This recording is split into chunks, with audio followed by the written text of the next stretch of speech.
মই একদম চেণ্ট্ৰেল কমিটিৰ এক্সিকিউটিভ মেম্বাৰ আছিলোঁ। আৰু আপুনি? মই আছিলোঁ আপোনাৰ এছিষ্টেণ্ট জেনেৰেল ছেক্ৰেটাৰী।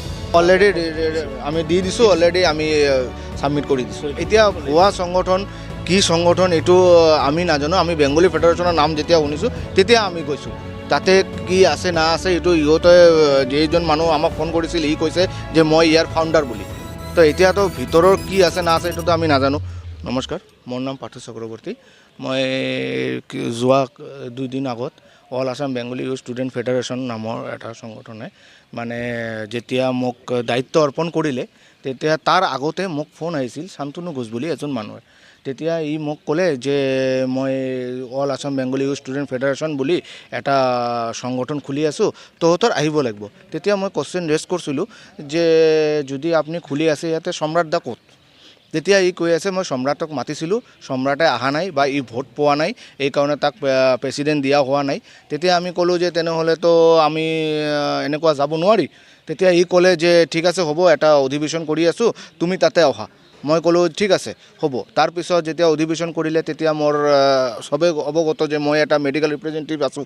তেতিয়া মোৰ ক্লজিং চলি আছে, মই যোৱা নাই। তাৰপিছত যেতিয়া শপত গ্ৰহণ হ'ল, শপত গ্ৰহণক মই ক'লোঁ যে শপত গ্ৰহণত মই যাব নোৱাৰি। ই ক'লে যে নাই আহিবই লাগিব, নহ'লে মই পদৰ পৰা ওলাই দিম, হেন কৰিম তেন কৰিম। মই ক'লোঁ ঠিক আছে হ'ব দিয়ক মই যাম। তেতিয়াও আমি গ'লোঁ, মই গৈছিলোঁ, মিণ্টু দা গৈছিল, চিৰঞ্জিত শ্বাহ বুলি এজন আছিলে ইও গৈছিল। তাতে গৈও আমি আমাৰ যিটো তাতে গৈ প্ৰেচিডেণ্ট পালোঁ উৎপল চৰকাৰ, তাকো আমি কুৱেশ্যন ৰেজ কৰিলোঁ যে আপোনালোকে যে ইয়াতে টিম কৰিছে বা এইটো সম্ৰাট দা ক'ত? তেতিয়া ই ক'লে সম্ৰাটক মাতা হৈছিল, 4বাৰ ফোন কৰা হৈছিল, ই কোনো ফোনৰ ৰেছপন্স কৰিছে বা ফোন ৰেছপন্স কৰা নাই বা ই নাহে বুলি কৈছে। তেতিয়া আমি তাৰ পৰা ইহঁতে শপত গ্ৰহণ কৰাৰ পিছত আমি আহিলোঁ। অহাৰ পিছত আমি যেতিয়া যিটো বঙাইগাঁও লিষ্ট হৈছে, লিষ্টটোতো মই চবকে অৱগত নহয় বা লিষ্টটো কেনেকৈ বনাইছে ময়ো এইটো কথা ভালকৈ নাজানো বা এইটো তো কিছুমান মানুহ ময়ো দিছিলোঁ, এনেকুৱা নহয় যে মই দিয়া নাই। কিছুমান মানুহ মোৰ লগত যিবিলাক চিনাকি আছিল মই দিছিলোঁ। তাৰপিছত বাকী মানুহবিলাক কেনেকৈ যেনেকৈ ধৰক মিণ্টুদাৰ কিছুমান মানুহ আছিল ই দিছিল বা বেলেগৰ কিছুমান মানুহ আছিল ই আনি দিয়া হৈছে লিষ্টটোত। লিষ্টটো দিয়া হ'ল, লিষ্টটোত ওপৰত গ'ল, ওপৰে লিষ্টটো বনাই আহিলে, ঠিক আছে। তাৰপিছত আমাক যেতিয়া কালি যেতিয়া আমি ঘটনাখিনি শুনি পালোঁ যে নহয় এইটো এনেকুৱা নহয় বা বস্তুটো ঠিককৈ বনোৱা হোৱা নাই, তেতিয়া আমি ভাবিলোঁ নহয় এনেকুৱা কণ্ট্ৰভাৰ্চিৰ মাজত আমাৰ যাই লাভ নাই। তাৰপিছত মই নিজাকিয়াকৈ মই ৰিজাইন দি দিছোঁ। অলৰেডি উৎপল চৰকাৰত কালি ৰাতি আমি মোৰ ৰেজিগনেশ্যন মই ছাবমিট কৰিছোঁ। উইদাউট মিটিং এইটো কৰিছে। তাৰমানে কেনেকৈ হ'ল বস্তুটো, যেনেকৈ ধৰক এতিয়া মই আছোঁ, মোৰ লগত চিনাকি 2-4জন আছে, 5জন আছে। তাক ফোন কৰাৰ পিছত ই কৈছে যে মোৰ লগত এইবিলাক মানুহ আছে, আপোনালোকে নাম দিব পাৰে। তাক এনেকুৱা কৰি এই বস্তুটো বনোৱা হৈছে।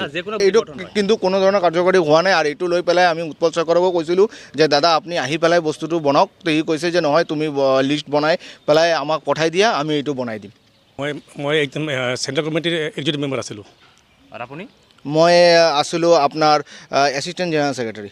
অলৰেডি আমি দি দিছোঁ, অলৰেডি আমি ছাবমিট কৰি দিছোঁ। এতিয়া ভুৱা সংগঠন কি সংগঠন এইটো আমি নাজানো। আমি বেংগলী ফেডাৰেশ্যনৰ নাম যেতিয়া শুনিছোঁ তেতিয়া আমি গৈছোঁ। তাতে কি আছে না আছে এইটো ইহঁতে যিজন মানুহ আমাক ফোন কৰিছিল সি কৈছে যে মই ইয়াৰ ফাউণ্ডাৰ বুলি।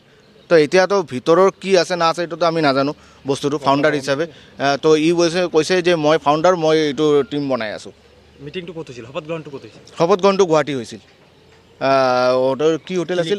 ক্লিক হোটেলত হৈছিল। ইতিমধ্যে আপোনালোকে অলৰেডি আমি ৰিজাইন দি দিছোঁ, ৰেজিগনেশ্যন দি দিছোঁ। আৰু আমি সম্ৰাট দাৰ লগতে আছোঁ। আমি যিহেতু মই এটা পলিটিকেল পাৰ্টিৰ লগত বিজেপিৰ লগত মই জড়িত আছোঁ, তাতে মই পদবীত আছোঁ। তো মই বেংগলী এজ এ বেংগলী মই বেংগলীৰ কাৰণে কাম কৰি যাম আৰু আমি সম্ৰাট ভাৱালদাৰ লগত আছোঁ।